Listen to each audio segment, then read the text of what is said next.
It has just gone after 9:30 p.m. Central African time. This is The Globe on SABC News, coming to you from Johannesburg. Good evening, I'm Simpio Ndawani. Indeed, a very good evening to you and thank you for joining us. I'm Lulu Gabu. On to our top story.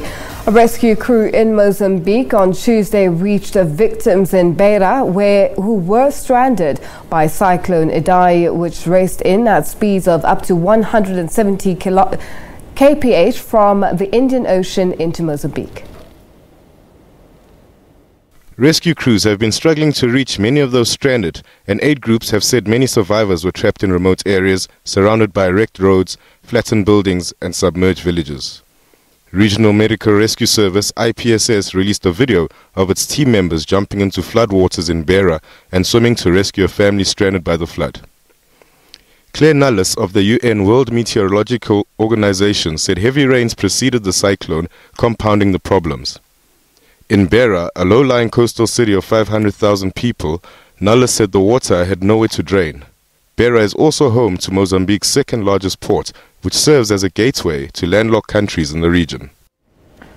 Aid workers and residents carried bread over a damaged bridge in Zimbabwe on Monday after cyclone winds and floods swept across southeastern Africa, affecting more than 2.6 million people.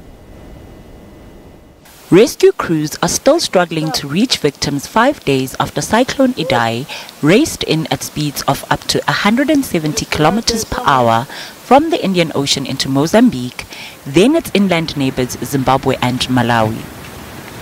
In the village of Mutambara, close to the border with Mozambique, aid workers walked around a destroyed bridge to provide local residents with bread. Aid groups say many survivors are trapped in remote areas, surrounded by wrecked roads, flattened buildings and submerged villages.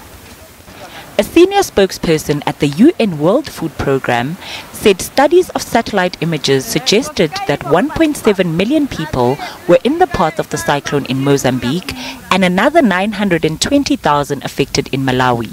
No figures were given for Zimbabwe.